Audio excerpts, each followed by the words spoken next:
Pandya store சீரியலில் today எபிசோடில் நம்ம கோமதி அரசி ராஜேன்னு சொல்லிட்டு எல்லாருமே போலீஸ் வந்து பிடிச்சிட்டு போகிறாங்க. இதை பார்த்துட்டு இருக்கிற அம்மாச்சி ரொம்பவே பயந்து போகிறாங்க. அதுக்கடுத்ததாக சக்திவேலு முத்துவேலு எல்லாருமே வீட்டுக்கு வராங்க. அம்மாச்சி இருந்துட்டு அழுந்துக்கிட்டே இருக்காங்க. என்னாச்சு ஆத்தா, ஏன் இப்படி அழுந்துக்கிட்டு இருக்க அப்படின்னு சொல்லிட்டு முத்துவேல் வந்து கேட்கவும், எதிர்த்த வீட்டில் இருக்கிற கோமதி ராஜி அரசின்னு சொல்லிட்டு எல்லாருமே போலீஸ் வந்து பிடிச்சிட்டு போயிட்டாங்க அப்படின்ற மாதிரி சொல்லிடுறாங்க. அப்பாடா, நான் நடக்கணும்னு நினச்சது எல்லாமே சீக்கிரமாக நடந்துட்டுருக்கே, பார்க்கவே கண்கொள்ளா காட்சியாக இருக்குது அப்படின்ற மாதிரி சொல்லிடுறாங்க.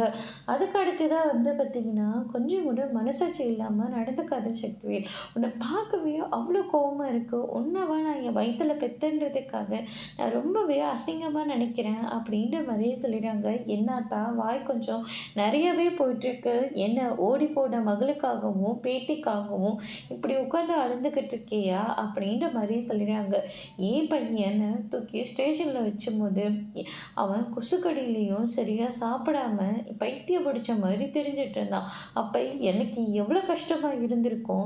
கடவுளாக பார்த்து இப்படி ஒரு வாய்ப்பை குடும்பத்தோட அந்த பரதேசி பாண்டியன் வந்து ஜெயிலில் அனுபவிச்சுட்டு இருக்கான்.